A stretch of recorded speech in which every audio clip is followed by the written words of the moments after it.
Welcome to this video on the purpose of a literature review, and this is number 1 in our series on literature reviews.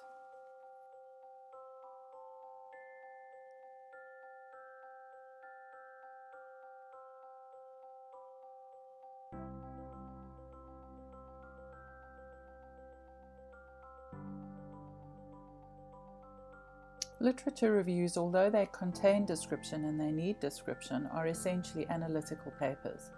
They encompass a whole process of thinking, reading, organizing, analyzing, thinking again, reading more, identifying patterns, and evaluating. So it's really a process of reading and writing. It's always this quite complex process of reading, thinking, and reading again. And it's because they are so complex that they are difficult to write. So in this video, we'll explore why we write a literature review and look at the different types of literature reviews. So when you begin a literature review, the first thing you want to ask yourself is, what is the purpose of this review? And what kind of review is it?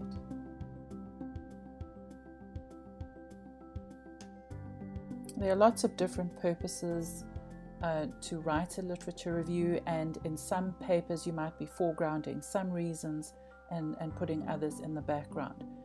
But you would read the existing literature to find out ideas on how to formulate a project, to see how others have conducted the practice of research, to refine a research question, to find out more about it, to see what research has been done and what gaps exist, and to see where your research would fit into the broader literature.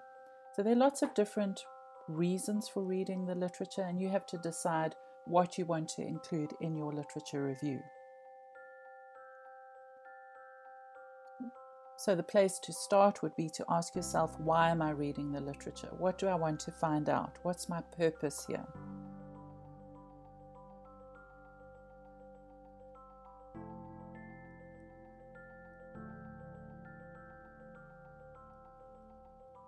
Do I want to assess the research that's being conducted in a field? Do I want to analyze the findings on a particular topic across a range of studies? Do I want to conduct an overview of the major debates and differences between arguments in a field? I might be looking for gaps in the research literature, the limitations that exist, the problematic interpretations, inadequate approaches, and so on. Perhaps I want to establish the significance of my argument and draw on other studies that show this significance.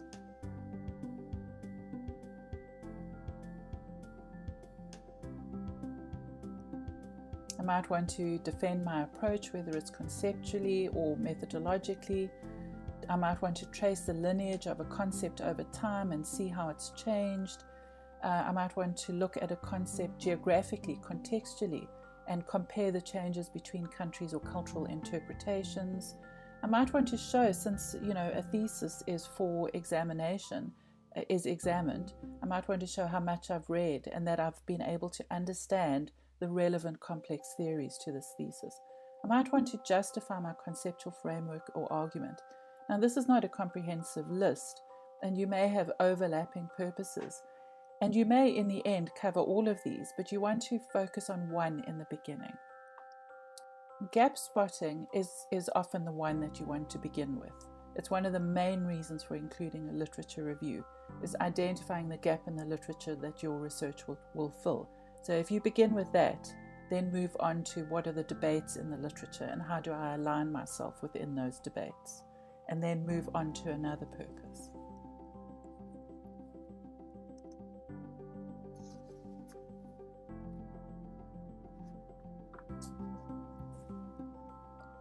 For most dissertations, the purpose of a review is for you to situate your study in the literature by identifying the knowledge gap, to set up a theoretical framework or identify criteria for data analysis, to explain or unpack your use of concepts, to possibly set up a conceptual framework or perspective, to support your argument, to show that there are others in the field who support your argument, and to show counter-arguments because you want to make your reader aware that you understand there are counter-arguments. For the reader, the dissertation reader, they want to see how your research is situated in the literature, that you've read a range of appropriate material, that you've been able to read it critically, identify the debates, and situate yourself within those debates, and that you can describe, analyze, and evaluate relevant literature. And they want to see the conceptual framework you're arguing for and whether or not they are convinced by it. But there are lots of different kinds of reviews, and this again is where I'm saying some things are foregrounded. A critical review of a research topic, a conceptual review where you really are looking at theories or models. You're not looking at the rest of the papers, you're focusing on this aspect. A state-of-the-art review, which is the most recent research on the topic, where the field is now.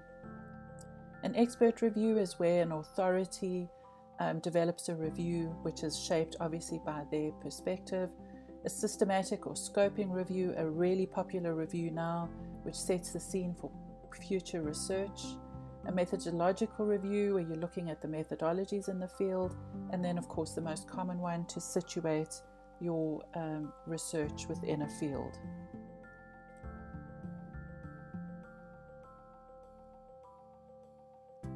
So there are different types of literature reviews. I'm going to go through each of these in detail.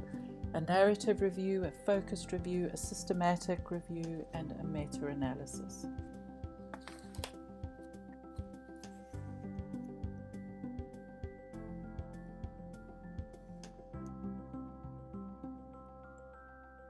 In a narrative literature review, the author selects research specifically around a topic. So it's not a comprehensive review, it's a selective review that is synthesized into a coherent discussion. The focus is on the literature relevant to the paper or this thesis topic. It might include an assessment of research over time or a synthesis of relevant research. The author might group it into analytical themes, but it is selected. Most theses, dissertations, grant proposals, research proposals, and research articles use a narrative style.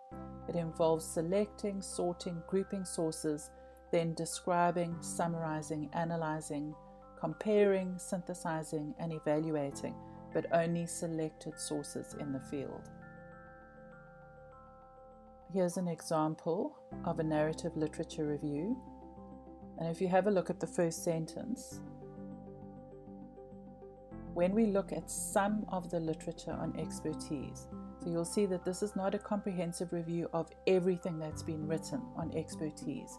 It's a look at some of the literature, and the selection is shaped around the research problem, whatever the problem is that's being addressed here. You can see that the author has taken the literature and grouped it.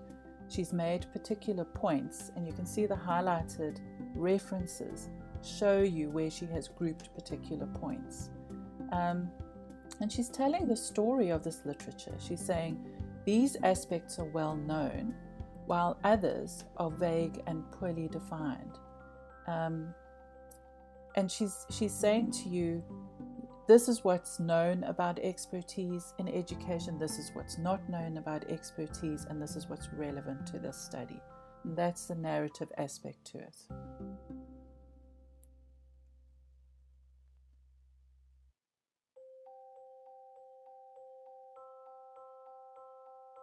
Okay, let's have a look at a systematic review.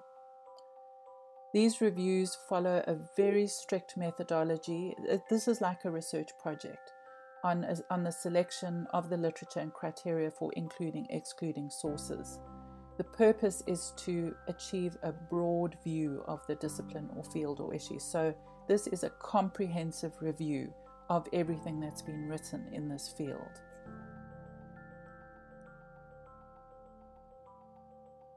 So here's an example of a systematic review outline, just to give you an indication. So it's a research project of its own. The methodology is usually carefully documented, and the data consists of the secondary publications. So you would define a research question, you would design a plan or a methodological system, you would search for the literature, you would apply inclusion-exclusion criteria, you would apply analysis, and then synthesize that into conclusions. So this is a comprehensive study of the literature.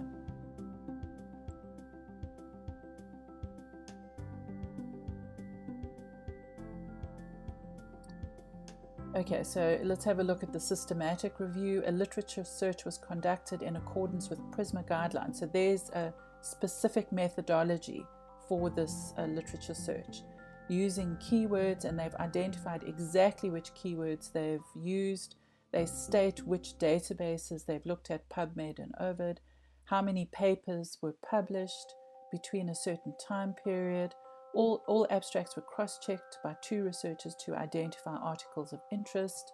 So they're setting out systematically exactly what they did. They're trying to show you that this study was comprehensive, it was thorough, they had specific things they were looking for, inclusion and exclusion criteria, and they've gone about it in this really systematic way, so that at the end of the day you can be sure that the results of this review reflect that broad coverage of the literature.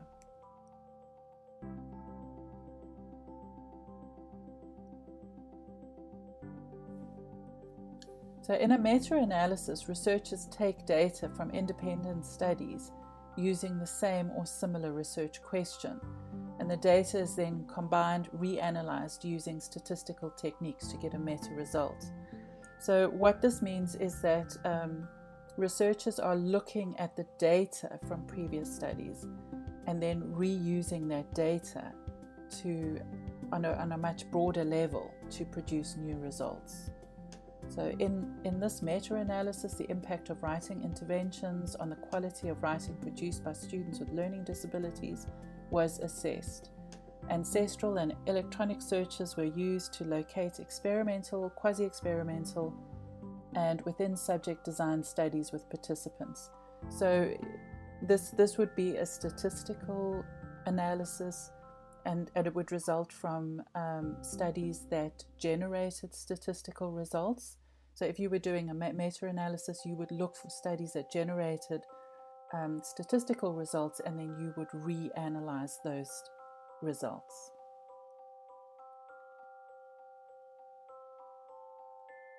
So literature reviews are essentially analytical papers. They do contain description, but they really are analytical papers. And they encompass this whole process of reading, thinking, reading again, thinking more, organizing, and writing. It's very rarely just reading and writing.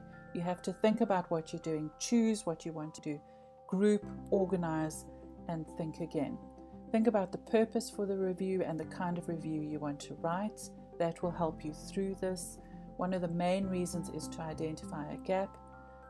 Literature review types include narrative, focus, systematic, and meta-analysis. A focused review is where you focus on one thing in particular, like methodologies, research methods, and you only look at that. If you want to look at the references in more detail, then please pause the video.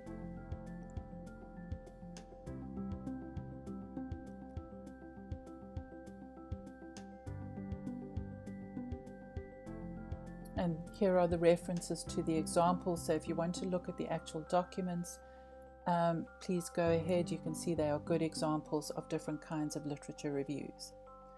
Thank you very much for watching this video, and please be sure to watch the others in the series.